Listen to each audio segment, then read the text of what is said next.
Are you wanting to scale your business with digital products? I'm Becky Beach, and I've grown $1 million digital product empire that earns me passive income while I sleep, eat, and play. Join me each week as we grow our digital product businesses together. This is the Becky Beach Show.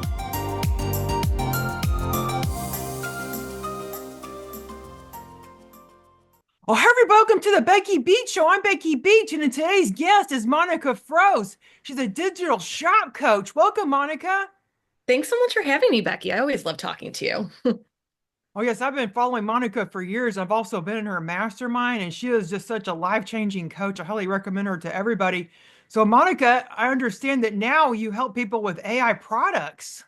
Yes, well, this is like a relatively new thing that we are dabbling in. Basically, we've been teaching people how to create digital products since 2019. And I'm the type of person that steps back and likes to see how things play out before I'm like, okay, let me just go with the next new shiny object thing, right? Because that can distract you. So AI came on the scene, and we now came to the conclusion after I've now done enough with it that we're going to redo our entire program about how to create digital products. It's called the Empowered Business Lab, and we're going to infuse AI into it, and not just infuse AI from the sense of how creating the products, coming up with the product ideas, creating the funnel and all the copy. A lot of people talk about that kind of stuff, but also using it to help you understand your data better, to make better decisions once you get the data back Mhm. about your conversions. And then also, I have not dug far enough into this yet that I'm convinced, because I love using like user behavior analytic stuff, so we can see what people are doing in the funnel. We can watch the videos, we get the heat maps, like when people are falling off the page. Mhm. There's got to be a good way to leverage AI to take all that data for us and spit back insights. Because I do sit there and watch people in our funnels and in our shop, hundreds of videos, but that's like a waste of time. I have to process all that in my brain. There's just got to be an easier way to do it with AI. So honestly, I see AI just changing pretty much everything in terms of how we create and Mhm. everything through the funnel, straight through optimization. So we're excited. What would you tell someone out there that's listening and going, "Hey, I don't know if AI is for me. Like, isn't it hard? Like, what do you think about that?" Well, to be honest, when AI really came on the scene, right, when ChatGPT started blowing up and stuff, I wasn't in a great place personally in my life, and I just didn't have the bandwidth to want to learn something new. I was like, I'm just going to ignore this, and then slowly, you hear enough people talking about it, I started using it, and Mhm. it's super easy. It's super easy, and I just start like before ChatGPT was actually not the first thing I started using. I always used Otter for our transcripts, and it Mhm. would, shoot back really great, like meeting summaries and stuff. And I Yeah. was like, wow, this is, gives you action items if you record meetings. I'm like, okay, this is making my life a lot easier. Then we got Cast Magic, and we use Cast Magic for like everything. So Mhm. anytime, any podcast, any training I do, and it's like having a hub of like all the things that have come out of my brain and out of my mouth, but like so easy for us to search and like pull out quotes for social media if we need it. And so then I was like, okay, this is making our workflow so much easier. Then I figured it was time to figure out how we were going to make our product creation easier. So No, it's so true. AI really does speed up your product creation. Like I use it too, and it's like really helpful. Like what kind of products can you make with AI? okay, so this is one of my things that I feel like a lot of the objection that I get from people is I don't, like, someone wrote in and said, I don't want my products to be like robotic. And Mhm. so this is my take on AI. And I'm still trying to figure out the best way to articulate this to people, but the way I see it is when I'm using AI to help me create my products, I'm inputting a bunch of information, and AI is helping me streamline it and make it more Mhm. effective. And it helps me think of different ways to present the information that I might not have thought about, or it fills Mhm. gaps with things I hadn't thought about. So it's shooting the information out to me. And then through my experience, if I'm creating a product, like right now, I'm working on a divorce planner because it's near and dear to my heart, like Oh, my life right yes, now. yes. And the thing is, AI has been great at helping me structure it in terms of like what I should put in it, the questions. It gave me some really great ideas, but AI does not have human emotion. It did not go through it like I did. And that's where our human connection still comes in and layers in on top of AI because AI, yes, it can give me a lot of practical stuff, but since I'm the one that went through it, I can sit there and deeply connect with other moms that are going through it and the things that they may need to they may need to know that AI just simply cannot tell me. There's that. And Mm-hmm. then the next layer of that is yes, AI shoots back a ton of information at you, but then we bundle it and create it and make it a usable tool for people. So, for example, if I was using AI when I in the beginning of my divorce and I was like, "Hey, give me like the top 10 things I should think about before I go into mediation because you're in a really bad emotional spot and you know all this stuff." And let's say it shot back to me the 10 things. Well, then how am I using that? And how is that going to be useful to me? Like, how do you package it so people can actually get benefit out of it? And that to me is still like where our, like, what makes our products unique. So it's like, I say like AI helps us fill gaps and get like 75% of the way there, Yeah. but it's still your unique experience that makes your products what they are. Yeah, that's what I like tell other people too when they're using AI. Like we use a lot of training to make to use books, like write books with AI. I always tell them you need to proofread it. You can't just slap it up once it's when the AI spits it Right. out, because you have to kind of give it a human element, like you said, because the AI may sound robotic. It won't be in your unique voice. And the thing is that it's kind of I can draw a lot of like parallels to this, Hmm. like for example, like the one hit wonder funnels on when Facebook ads, like you could just have a funnel and make a ton of money on it back in the day, Yeah. but then they felt that was it. That was their entire business. And as soon as Facebook changed something, they weren't good at converting or having other products in the back end. And it's the same thing. If you put out junk, eventually people are going to stop buying it from you, and that's not going to change. Hmm. And I've said this for a long time in my trainings, and it's so applicable for AI. So people would come to me and be like, yeah, but you can get that online for free. Okay, so this is like the biggest objection. Yeah, but you can get that online for free. And I would shoot back and say, cool, go Google budget spreadsheet. Okay, the spreadsheet that I have made nearly $1 million on without putting ad spend behind it, you can get a version of it, right, on the internet for free. But when you buy it from me, you are going to get the video of how to use it. You Hmm. know how, like on our sales page, I say it helped me pay off $65,000 in debt. When you're just Googling and these random templates come up, you don't know how they helped people. So if I had listened to that advice and just been like, but AI can just give that information for me, then I would have a lot less money. So it's still people want to buy from people still. They just do. That's not going to change. Hmm. Yeah, it's so true. Yes, yeah, because you can't just everything sound like a robot, but you can program it with like a GPT. Have you guys used GPTs over in the Empower Business? Okay, yes, that is one of the things that we are diving deep into now. I'm actually curious, how do you use them? Oh, I create GPTs for a variety. It just depends on what I need. Like I have one for my Mom Beach blog called Funny Expert Mom Blogger GPT, and I'll have one for myself. Just when I just can't think of anything to write, I call it Becky Bot. Becky Bot. Okay. Yeah, and you just feed it what you've written yourself, and then it ends up hmm kind of sounding similar to you, but still it's not 100% you. Like you can always go through the content and kind of edit it, how to your liking. So Haley writes the majority of our emails. And even though Mhm. our emails come from me, like the send from name is Monica Froese, which is hilarious because to this day, my mom still thinks she'll comment about something that I emailed. And I'm like, Mom, I didn't write that. Like, but Haley's been with me for 5 years. So she already knows my voice really well. She can write my voice because she's been doing it and listening to me talk for 5 years. She used Chat GPT to basically train it on how we talk. And Yeah. now she was telling me the other day, she was like, "Oh, emails are so much faster for me now."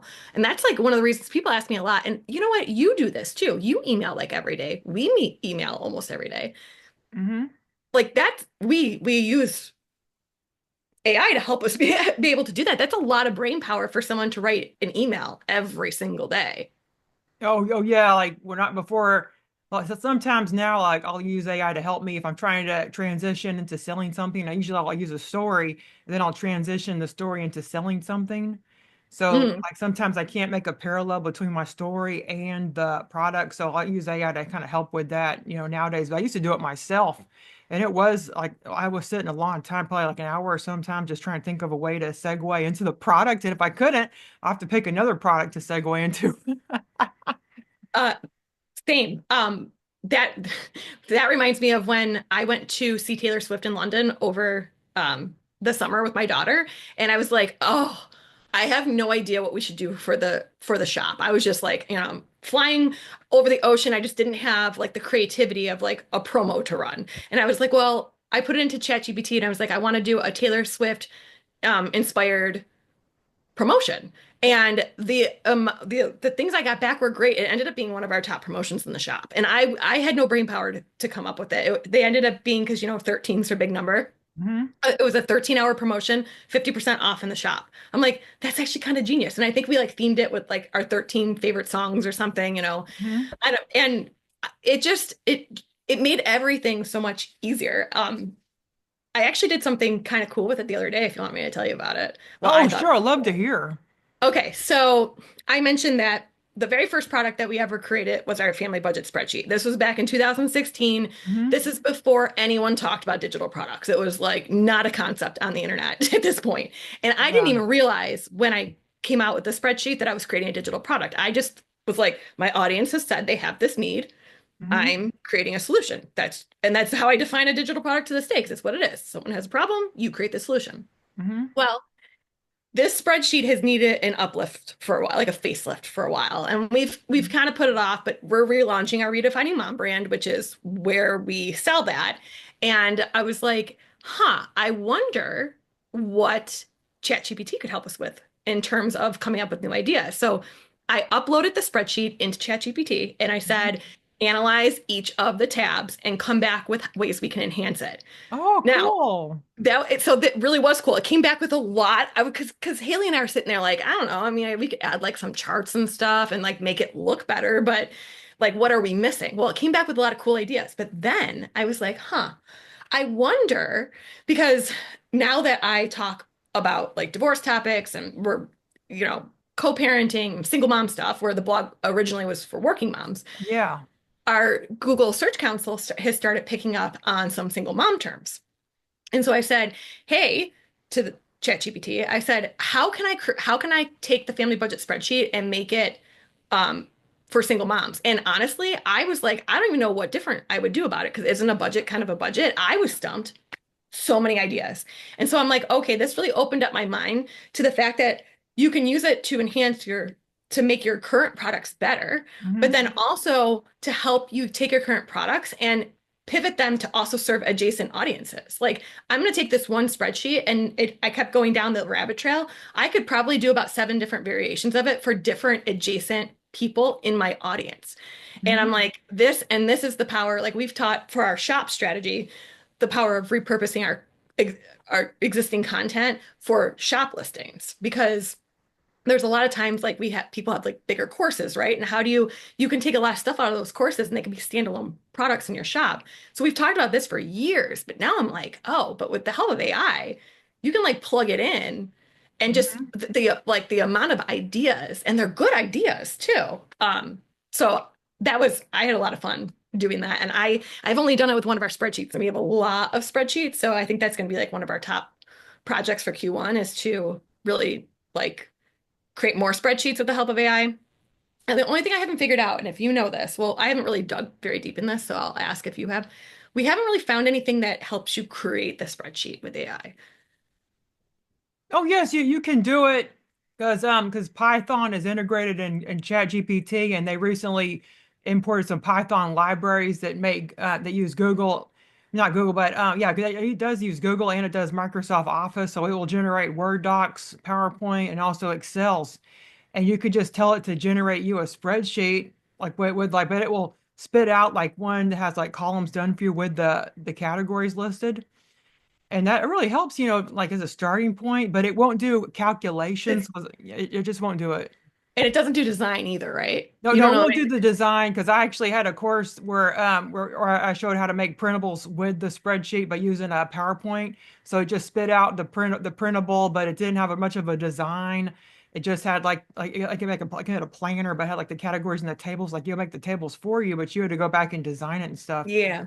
But it does the same with the Excel spreadsheet. Like it'll spit out an Excel spreadsheet at you, and then you download it, and then it has like the categories listed for the spreadsheet and some ideas you may not have thought of.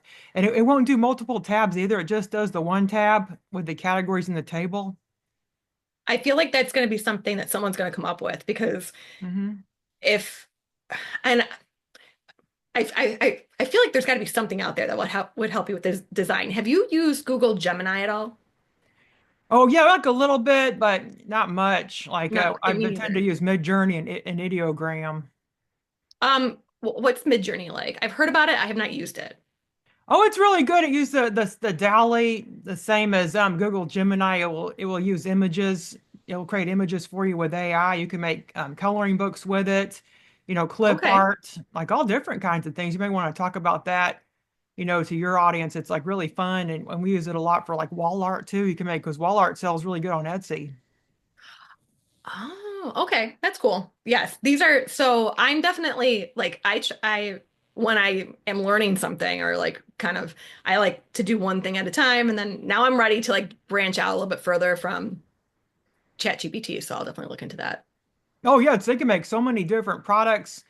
Yeah, since the AI started with Midjourney, like I was doing a coloring business where I was selling commercial use coloring packs, and Mm. since the AI came out where people can make the coloring books themselves, like that business really tanked.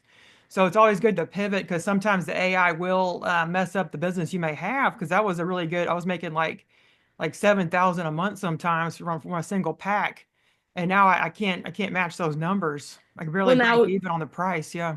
did you create a training to help pe to teach people how to do it if or no? Oh, well, I didn't start off doing that. Somebody else in my audience did teach people how to do the AI coloring books, and that kind of rattled my business because at first I didn't really want to teach that because like then people wouldn't buy my packs.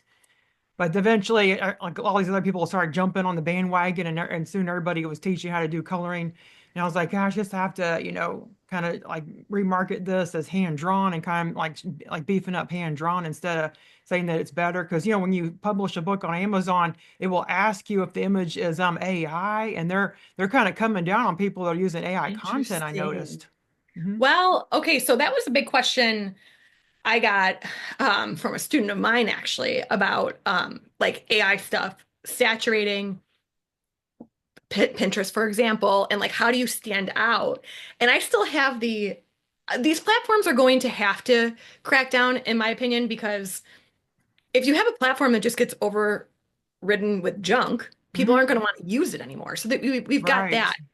But also, it's still, I go back to the human connection thing. Like at the end of the day, so all of these platforms are algorithm driven, right? So if junk's going in, it might rank for a little bit, but if people aren't getting value out of it, it's going to eventually drop because, Mhm. and that's just the way that works. And Amazon, especially like they'll start getting bad reviews and all that. So at the end of the day, I still think people like instead of focusing on what AI could ruin or not, you made a good point.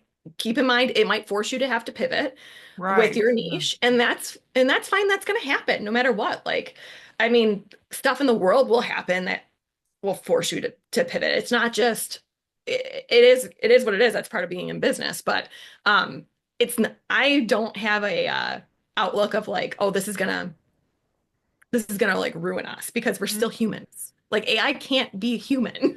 Yes. Yeah, so eventually I end up coming up with my own training, but then I now have a coloring book membership, and I'm Oh, going back to my all the hand-drawn stuff I have, 'cause I have all this hand-drawn content, and I was gonna put that in the membership too. So I'm kind of working on that this month, the coloring book, publishing membership that teaches how to do like coloring books, but it's all hand-drawn, and I guess I can have a training on how to use AI too in it as well, kind of embrace the two together. do you hand draw it or do you Oh, hire? well, I can hand draw 'cause I'm an artist and I can do digital art, but I tend to pay people in the Philippines. Like I'll pay them between like 300 to 400 for a pack. Okay. And I sell it for higher prices. Like I I didn't. used to be able to sell it for like 7,000. One of them sold that much. Yeah. Wow. That's very interesting. Yeah, but like you said, I did have to pivot. So like it was a good thing I had other things. Like I have a bit of a Yeah. membership for business owners, and I got, like the PLR with the planners and stuff, and I got that, and there's just a number of other things. I do coaching, so I was able to pivot, and work on other things and the courses too. So I wasn't relying on that only. What's your I'm so I know we're supposed to be talking about AI and stuff, but I'm always very curious. What is what is your main thing that you do now? Because you do so much. Like I read your emails. You do so much. Oh yes, I have three different businesses. Like I have the mom blog, and I sell products for them, and they have their own membership now. And I do the PLR Beach, and the PLR Beach Okay. is going to have the coloring book membership, and it sells PLR and PLR planners and printables and some courses. Like I'll do courses for that, and then I got the Business Beach Club, and that's for the Coach Becky Beach business.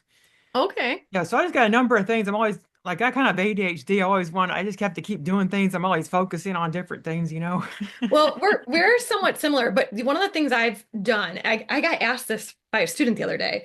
They were like, since I'm relaunching the Redefining Mom brand, and I mean, it is to launch a brand the way I want to, at least. It's a fair bit of work, right? I have to separate a lot of things in my business to make it happen. A lot of our systems have to be like our email list has to be separated out, which had never Mhm. happened. So there's a lot of things going on. And on top of it, we're now redoing our one of our top programs, the Empowered Business Lab.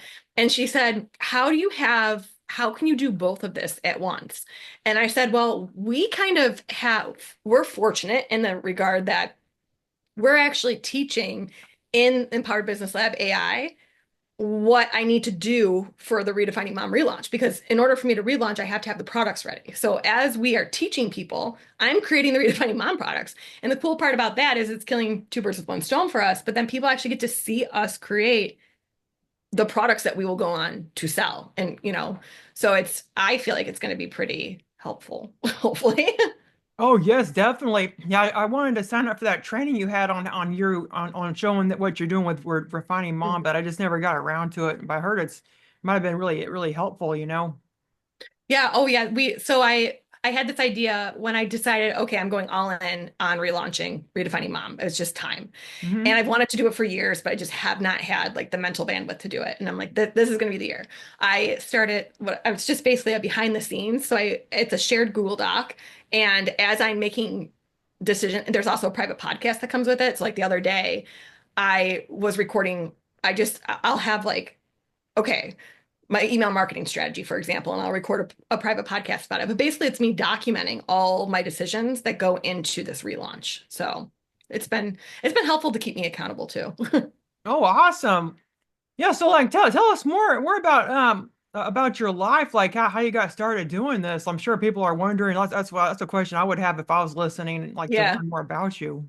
Well, okay, so I do feel like I kind of have an interesting journey online. So Redefining Mom was where this all started back in 2013. I had really bad postpartum PTSD with my first daughter. Did not know it at the time, but I was really upset at the lack of maternity coverage in this country, and I started a blog to talk about it. Hmm. And during that, once I started the blog, then I got diagnosed with postpartum, so a lot of that story was on there and it started gaining traction, but I was not trying for it. Like I never envisioned it would be a business. It was just like Hmm.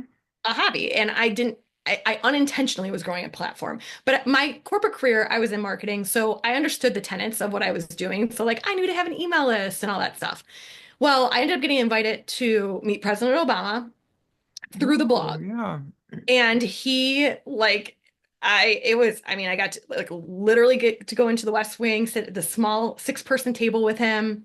And the premise of it was that basically he was listening to real working family stories, like Hmm. why the struggles that we were having. And I thought, well, when am I ever going to have an opportunity to unleash like in front of the leader of the free world? So I did. And he was like, what are you going to do? He called me a Spitfire and he said, so what are you going to do about this? And I said, what do you mean? What am I going to do about this? What are you going to do about this? You're the leader of the free Yeah. world. And he was like, but you have a platform. And then this really got my wheels turning. So 8 months later, I quit my corporate job. That was in 2016. And that's when I really started developing digital products, unbeknownst to me that I was doing it. Hmm. I needed a way to control the money because at the time it was like I was like, why would I be driving people to my blog for display ads? Like I didn't relate to that because I'm like, I'm putting all this effort to get people there. I need to sell them something. So then I got really good at Pinterest advertising before it was a very new thing. And a lot of people were confused why they would want to pay for paid ads on Pinterest if you could get free traffic. And I was like, Yeah. because I want to pay for ads that lead directly to my paid products in my funnels. And so I wasn't paying for ads to a blog post. So I got really good at that and teaching that for 4 years, getting to go meet the CEO of Pinterest. Oh, And that's then, cool. Yeah, yeah, yeah. yeah. I took that course that like that's how I first found out about you was I took that course. Oh, was it? Okay, yeah, a lot of people in my audience still did that and still or did that course, and that's how they found me. And then after 4 years of talking about Pinterest, I built this house that I live in now. And I woke up one morning and I looked at my ex-husband and I said, "So I don't want to teach Pinterest anymore." And he was like, "Maybe you should have decided that before we built a house." Oh, yeah. And I said, "No, no, no, it's going to be fine because I know exactly what I want the new business to be." And he's like, "Yes, but is your income going to dip?" And I'm like, I'm never going to miss a beat. No. So I announced that we were closing down all the Pinterest stuff. And that's when I decided to pivot into teaching digital products. We launched a new brand Mhm. called Empowered Business. That's like where the Empowered Business Lab falls. And then in 2023, well, 2022, 2023, my shop took off. So basically, through all creating all these products for all these years, Mhm. teaching people how to do it. The one thing in this online space that just seems nonsensical to me is every time you create a product, you have to have a sales page and Mhm. an individual checkout. And I'm like, so people would come to us and say things like, I got X template pack. I love your templates. I want to buy all of your templates. And we'd have to send them to check out 10 different times. Like, that does not make sense. And it really came Mhm. to a head like on Black Friday, for example, like everything's 50% off, but you have to put in your credit card number 25 times if you want all my stuff. Yeah. It just doesn't make sense. So that's when the concept of an e-commerce shop, because really digital product sellers, I don't think we have seen ourselves as e-com, but we are e-com. It's just digital. We don't physically ship something, but people should be able to go somewhere, click what they want from you, add it to the cart, and check out one time, Yes. and still your shop has a customer journey. There's still order bumps and upsells that you do on there. There's all that marketing stuff that happens, very similar to a funnel, except you're not limited to just what's in the funnel. We still use sales funnels. That's how we attract new people to us because we want that like specific buying journey, like when they're new. But now Mhm. once people are in my business, we send them to the shop. So I actually have three shops. One's not launched, but Redefining Mom has a shop, Empowered Shop. And that's really what we do now. And I guess the next iteration is kind of now really layering in the AI stuff to make everything that we do easier, better, faster. I think it's Mhm. going to be really fascinating to see in another year or two who's still left standing in terms of keeping a pulse on creating, like we were talking about earlier, good products and not just falling into that trap of I can pump out a lot with AI. Yes, but are you still keeping that level of, like, because people have said to us for years with our products that we over deliver. Like, that's still important even when you're using AI. And I'm just, it'll be interesting Mhm. to see people who get that and leverage it to just make their businesses better, or people who try to leverage it, I guess, as like a shortcut in terms of like not keeping their uniqueness to it. You know what I mean? Oh, yes. And also, there's people that have been closing shop, like in the PLR space. There's probably three people this year, I mean, like I guess last year in 2024, that closed shop because they just can't compete. Because with the, yeah, PLR, it stands for private label rights for those that don't know. And that's one of my businesses. And I noticed that there's like three sellers that quit, and closed shop because they just aren't making sales because people can use the AI to create their own products. So, okay, okay. Thank you for bringing that up because I was curious because you still, though, you have your PLR shop. So, eh, is that, are you pivoting more to like the membership on that side, or like how are you addressing that? Well, I'm coming out with I do planners. To this day, you still can't really make planners with the AI, like doing the layouts. AI cannot do layouts, like a planner Hmm. layout. So that's where I have this edge, but a lot of people are doing, hand-drawn clip art and then or hand-drawn like wall art and stuff and like just graphic intensive things. And now they can't you really sell it anymore. This one lady had her own hand-drawn clip art and she was making a lot of money with it, but she had to close up when AI came about. Yeah, that's a great example of someone who has to pivot. I mean, because her skill set, I'm sure there's something she can do and pivot. But I mean, it is true. AI is gonna change the way we do things. It just does. And like my attitude is when I see something that happens, like I've always said, I'm not the sky is falling person in my business. Like people have said over the 12 years I've been doing this, the sky is falling every other day. I remember it was falling with GDPR and the Facebook ad Hmm. implosion of 2021. Things like this are going to happen. You have to be open to pivoting when they do. Oh, that's so true. Yes. And embracing. Like it wasn't that I didn't want to embrace AI, it was just that I my tact was let's see where it settles because I didn't want to be chasing my tail either. If it wasn't going to end up being as big of a deal as people were saying, I didn't want to Mhm. get all in a tizzy about it. But now I think it's fair to say we're here to stay and there is a lot of positive things that can come out of it. Oh yeah, I agree because it can help you a lot. Because I was a web developer for like 25 years, and now the AI can even write the code for people, and so a lot of the web developers are having to pivot and come up with a different skill set. So I think it really helps you, decide to pivot and just get more educated and then grow your skill set instead of relying on one thing. Like I think it's good for the long run. I know there's a lot of people that are losing their jobs over it. Like my sister-in-law lost her job as a call center in a call center because Really? they implemented AI, like AI bots, like chat bots. Ooh. Yeah, I mean, yeah, jobs. I read somewhere that someone said that the jobs that we know today, about 50% of them will be taken over by AI. But I think what people don't also talk about when they say things like that is it's also going to create new opportunities.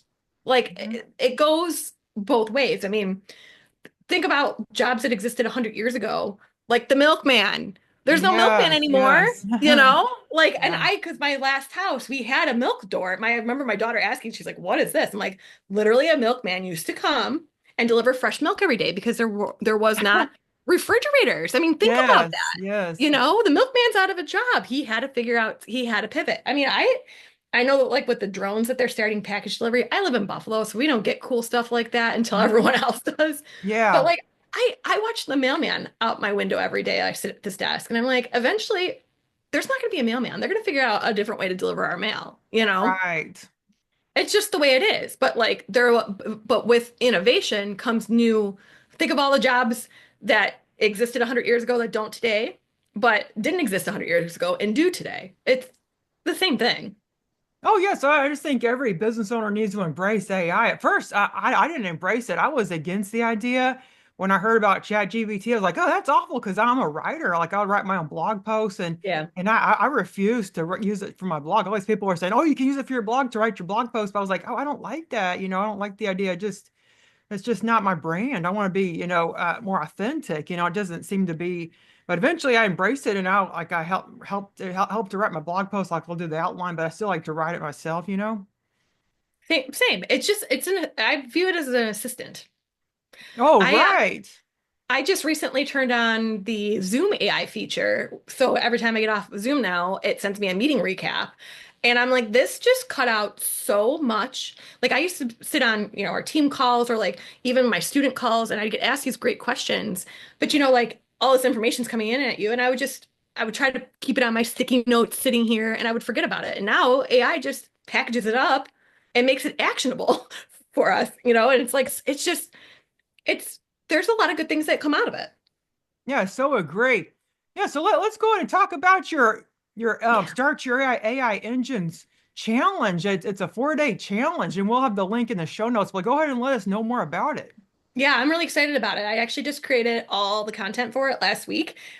Basically, it's teaching you how to. So I've always taught a concept called reverse engineering, where we use search engines to help us figure out the different products that we can create. And I still do that. And that's like how you find like what people are actually searching for out there, Mhm. like that's kind of how you validate demand. So that's one I'm still teaching that, but then I teach you how to take what you discover on the search engines, plug Mhm. it into ChatGPT to then actually come up with your entire digital product outline.